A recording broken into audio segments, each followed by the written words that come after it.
Hello and welcome to the Sideline Story, your destination for sports news analysis and discussions.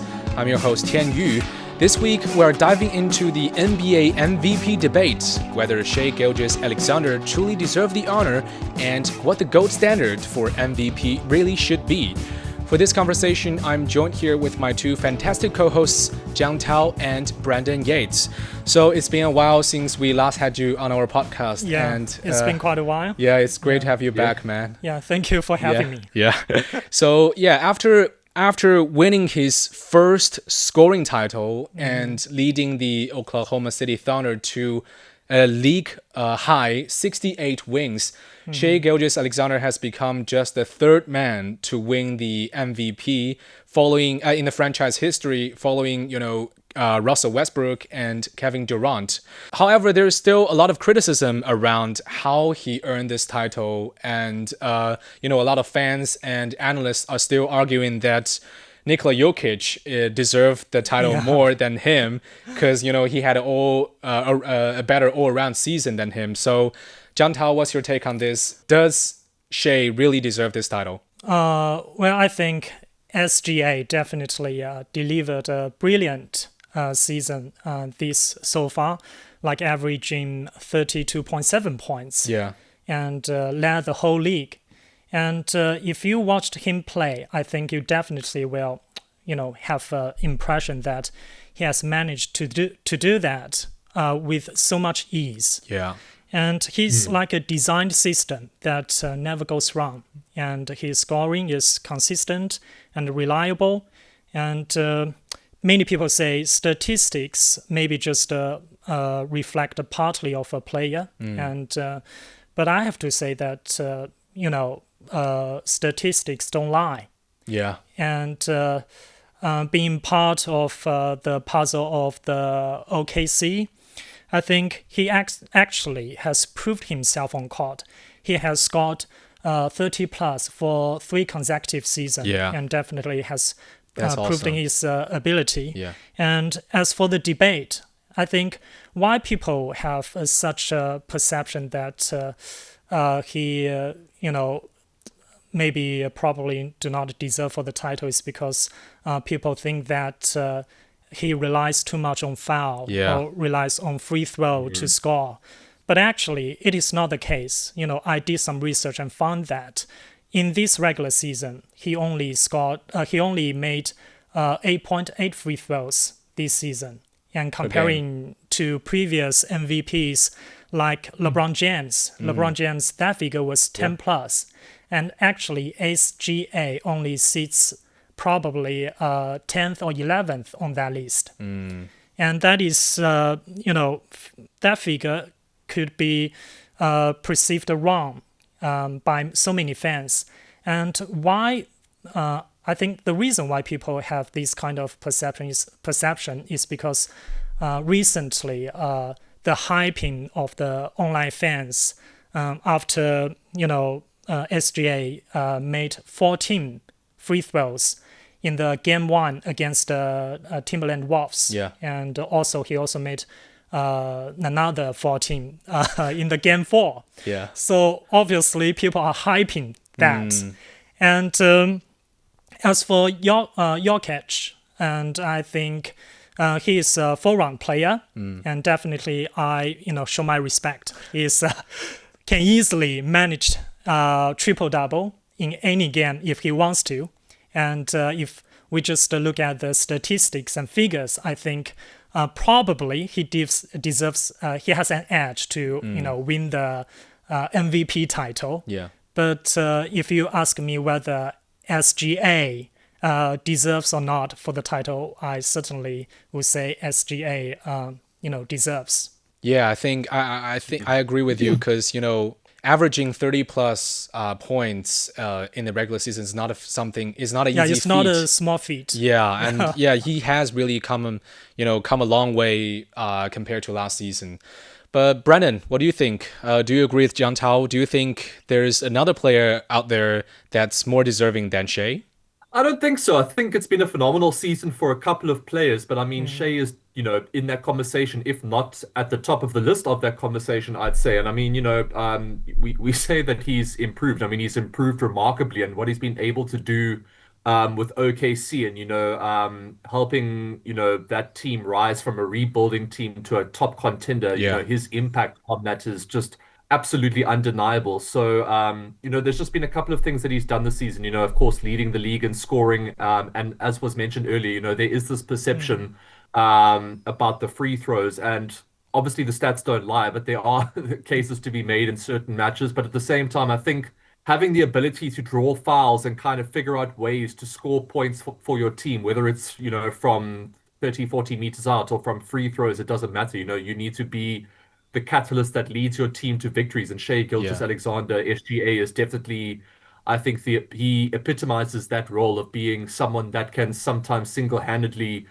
lead a team to victories. Not saying that he's been the only success story in the team Yeah. that's, brought OKC so far this season, but definitely the shining light in that team. And I mean, look, there are arguments to be made for other players, which I'll touch on in a moment. But I mean, leading the league in scoring, I mean, that's a great starting point in Mm. terms of the arguments for being top of the list for MVP. And leading OKC to a historically dominant 68-14 record, the best in the league, chipped in with assists and rebounds, and was also a very, very strong defensive presence, averaging just over, well, almost 2 steals and a block per game.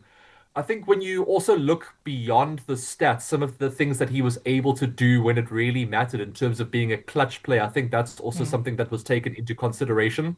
And I think SGA didn't disappear in any of those big games, which Mm. is sometimes the case for a lot of smaller franchises, big players. Sometimes when they come up against very experienced teams and players, they kind of go into their shell, and SGA definitely hasn't done that at all this season. So I think he's been consistent in terms of what he's been doing on both ends of the court. But I think most crucially is the clutch performances that he's been able to deliver against really, really strong opponents. In terms of the debate, and speaking of phenomenal, I mean, Nikola Jokic, I think we're running out of ways to describe what he's been able to do Yeah. over the last Yeah. few years. I mean, even this season, his argument has been, undeniably strong to be, Yeah.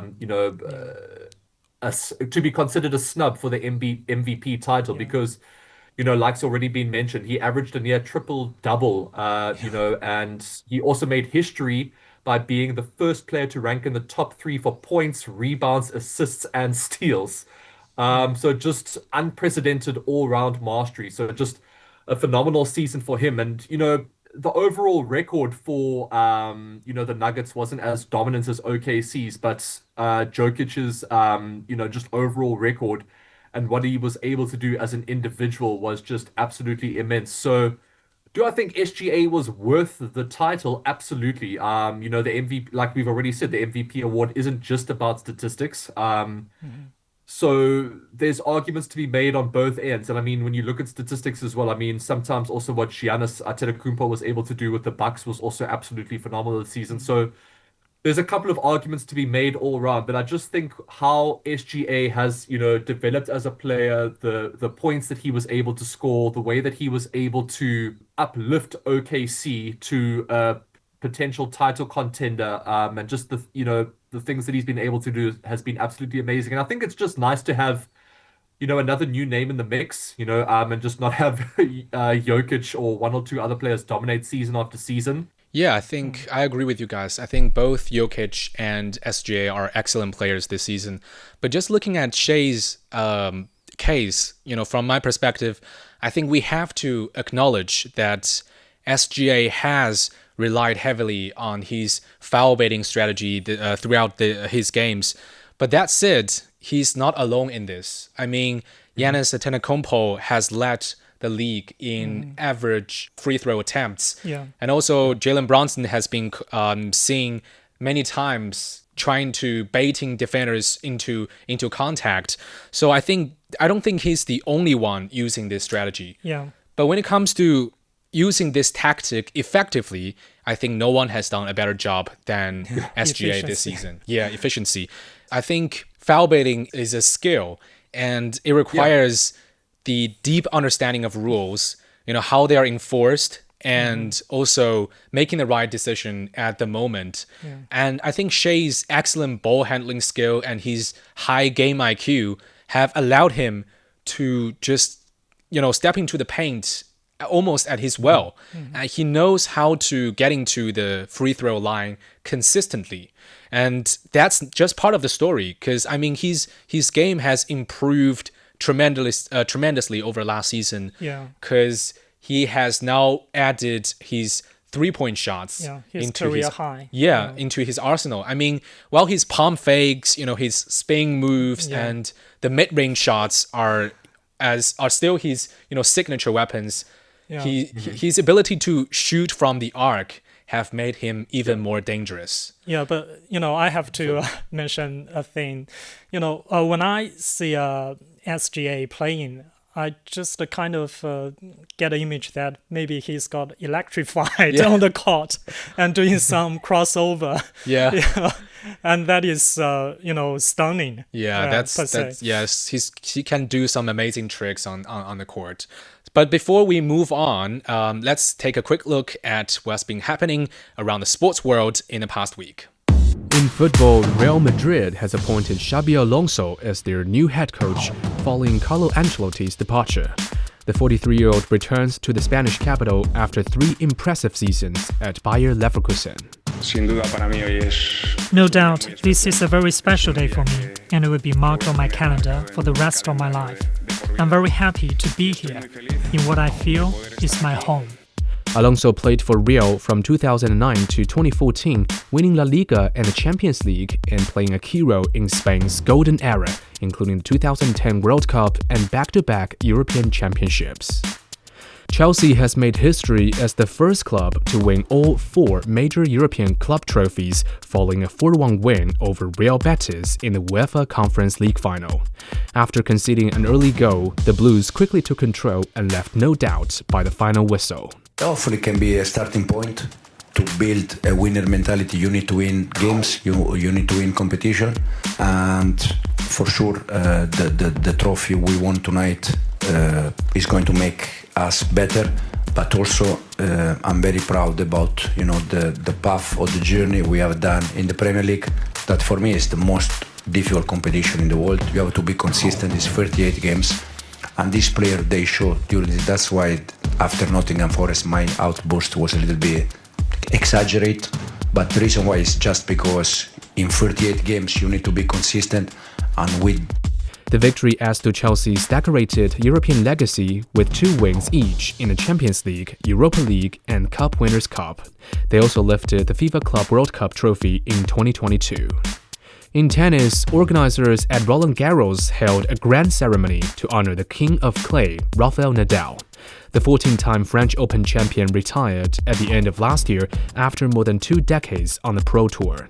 Longtime friends and rivals Roger Federer, Novak Djokovic, and Andy Murray joined Nadal on court. You get me some hard time on court, honestly, no. But I really enjoy it a lot, pushing myself to the limit every single day to compete with all of you. Murray retired last year, playing his final match at the Paris Olympics, and Federer stepped away in 2022, while Djokovic is still chasing titles at the ongoing French Open. In snooker, Chinese player Bai Yu Lu has become the first player in 7 years to defend the title at the World Women's Snooker Championship in Guangdong. The 21-year-old player defeated world number 1 Meg Nutcharat in the final held in the southern Chinese province. China is holding the men's and women's world titles in snooker after Zhao Xintong won the men's world championships earlier this month. So welcome back. Last year, Shai has won second place in the MVP voting behind Jokic. But this year, with improved team performance and more consistency on his end, the narratives have changed. But interestingly, this season's MVP came from a team with the best regular season record. But that's not always the case in the past. Because in last year, I mean, the Nuggets finished second and Jokic still won MVP. Mm-hmm. And I could remember in 2016 when Westbrook won MVP, but the Thunder finished the 10th place overall in the league. So here's the question, guys. Should the MVP always come from the team with the best record, or should it go to the individual with the best performance, regardless of how their teams finishes? So, Jiang Tao, what's your take on this? Well, I think both are important, obviously. The team success and individual brilliance. Well, but if a regular player, after joining a lame team, probably his figure will become fancy because he can get more opportunities to shooting attempts. And in that case, I think the player can be overrated. Yeah. And your question also reminds me of the final between the Warriors and the Cleveland. Yeah, the classic. The classic. Very classic. After the Warriors beat the Cleveland, the league awarded Iguodala the FMVP. Yeah. And it's just, Iguodala didn't score much and didn't have fancy figure. But still, the league have done that. I think the meaning for the league to do so is because it is trying to award his efforts for defending LeBron James. And it somehow implies that the league's criteria for picking up the MVP, although that one is FMVP, but still, just gave away its attitude that the MVP probably are not is not on the best team, but still he needs to be on a good one. Yeah. Right. So, Brandon, what are your thoughts on this? Do you think team success should be deciding factor when it comes to the MVP? I don't think it should be the deciding factor, but I definitely think it should be strongly taken into consideration because in a hypothetical situation, if you are the best individual player in the league, putting up the best numbers and the best stats and, the highest scoring and the highest rebounds and the highest steals and all of that sort of thing, but your team finishes like, fifth or sixth in the league or doesn't get through to conference finals or the NBA finals, and then, a player from your team takes home the MVP award, I think that's a bit of a strange one, and I don't think that necessarily benefits the player himself or the team as a whole. But at the same time, if you are the star player on a team that completely relies on you to perform better than you would without him and get to places that you wouldn't be able to get to without him, then I think that also needs to be taken into consideration. So I think it's a balancing act. I think that overall it should be a balanced combination of both, in terms of team performance and individual brilliance, but also possibly with a slight lean towards individual brilliance. Yeah. That demonstrably elevates team success. So I think pure individual brilliance without a strong team record often indicates a player putting up great numbers on a bad team, and that doesn't necessarily translate to most valuable. But then conversely, simply being on the best team doesn't automatically make someone an MVP. So it's a difficult conversation, I think. In terms of these MVP awards, I think a lot of the players that have won a regular season MVP award, but then didn't necessarily achieve the success that they wanted to as a team, or didn't get through to a conference final or an NBA finals or, claim a ring. I think that, award becomes hollow eventually. I don't know how much, emphasis they place on that. And I mean, if I was in a position where I was a player, I think I would definitely rather have, let's say, for example, 4 NBA titles and no MVP awards than 4 MVP awards and no NBA titles. Yeah, I think, personally, I think the MVP should be more about individual brilliance. After all, it's called most valuable player, not most valuable team. Because, that means it should go to the player that can consistently carry the team forward when it matters the most.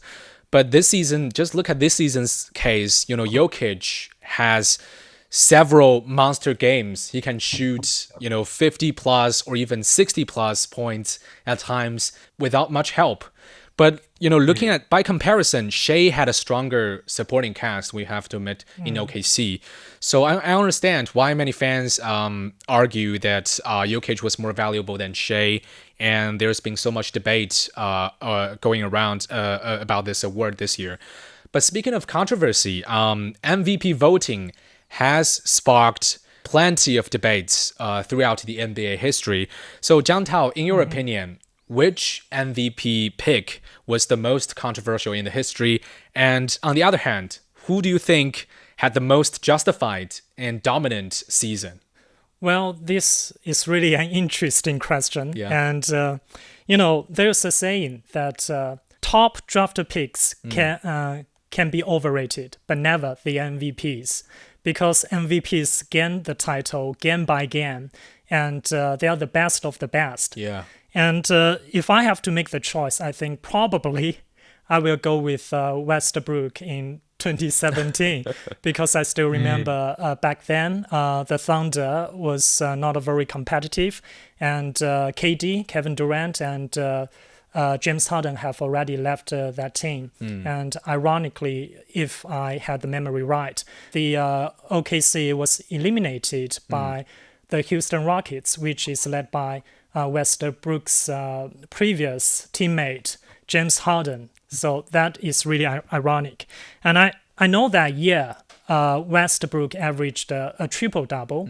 And that thing, I think, is just a thing, as I mentioned earlier, can be overrated in I wouldn't say lame team, but a less competitive team. And on the flip side, as for the most dominant player, I think, there are so many names popping out in my mind, like LeBron James, KD, and and even the GOAT, Michael Jordan, who have clinched 5 times MVP. And if we just look at the number of the MVPs, I think, the answer is obvious. But if I have the privilege or opportunity to make the decision to vote the one, I think probably I will vote it for KD. Yeah, because KD is a scoring machine. He's capable of doing everything. Versatile arsenal. And can do the jump shot, fadeaway, crossover, all kinds of stuff. And KD, it's a pity that he ruptured his Achilles back in which year? Just when he was with the OKC. With the Warriors. With the Warriors. And since then, the injury has been haunting him. And if currently KD is the 100% healthy KD, I think he will still be a very competitive contender for the MVP title. Yeah, definitely. Yeah, I agree with you. I mean, KD is a very complete player, and also Westbrook's MVP is still, a hot topic. Not very right solid. Now. So Brandon, what about you? Who do you think is the most undeserving MVP winner, and who do you think truly earned it in the most dominant way? Look, I feel a bit guilty about going with this pick because he was famously born in South Africa. But Steve Nash's 2005 MVP award, Neil. That's still something that's talked about to this day, and it's something that we're still talking about today in terms of the narrative over individual performance compared to team performances. So I mean, obviously Steve Nash was given that MVP award over Shaquille O'Neal, and Nash's statistics were not traditionally MVP level, especially compared to Shaq's season where he was getting 22.9 points per game and over 10 rebounds with the Miami Heat, where he transformed a 42-win team into a 59-win contender in his first year. So I guess there are some, players that can definitely feel hard done by, and I think over there the stats don't really lie. But again, Nash was able to, turn the Phoenix Suns into this incredible team and led them to a league best 62 wins. So there's an argument there that the team performance there, like I said earlier, was highlighted over individual performance. And again, I think there's another extreme of where the team performance was truly phenomenal. And Steve Nash, I think was someone that wasn't highly regarded for his scoring ability, but for his ability to transform a team's offense and, to be able to get the best out of the players around him, and just some of the assists that he's able to provide and the work that he's able to do and the creativity that he has was absolutely phenomenal. But then you also had a force like Shaq back then that was just, sometimes a one-man team, similar to a Nikola Jokic, of course. Obviously two completely different players, but two individual forces that no matter what team they're on, I think they can, dominate in any sort of match. But on the flip side, there have been one or two seasons where the debate has just kind of ended. And I think the most justified or dominant MVP season has to be Steph Curry's unanimous MVP season in 2015, 2016, because he was on a different planet that season, leading Golden State to a historic 73-9 regular season record, which of course broke the Chicago Bulls' 95-96 record, averaging over 30 points, over 6 assists, and over 5 rebounds, leading the league in scoring and steals, and shattering his own NBA three-pointers made in that season. So, just dominating on all ends. And of course, Golden State's also having a phenomenal season. So I think that particular MVP, all of the haters kind of kept quiet. And there was no argument whatsoever. But when we look at this season now, the discussion between Shai and Nikola, and then going all the way back to 2005 and before that, there have been, I would say there's been more debates over the MVP award as opposed to overall consensus that, this guy is the undoubted, king of the regular season. So I think that's going to continue. But hopefully every now and again we have a Steph Curry 2015-16 season where there is no argument, although that might be quite boring for, journalists and fans, because I think we like to have these debates. I think there definitely still will be this ongoing conversation about the MVP award, and I think it will always be contentious. But again, every now and again, a Steph Curry season comes along, and hopefully that also, happens now and again, so that we don't have to argue season after season after season. Yeah, I think both of you have made very strong points here. But for me, the most overrated or questionable MVP has to be Joel Embiid in the 2022-23 season. I mean, he led the league in scoring and helped the Sixers secure the third seed in the East. But once the playoffs started, Embiid completely fell apart. I mean, his shooting percentage and his scoring average took a nosedive, and his ongoing injury issues and his missed games have raised some serious concerns. So I think that's why his MVP win didn't hold up under pressure. And with that, we end this episode of the Sideline Story. Subscribe to Sideline Story and leave your comments wherever you listen to podcasts. For more information, you can also check out our website at radio.cgtn.com. Until next time, stay on the sidelines with us.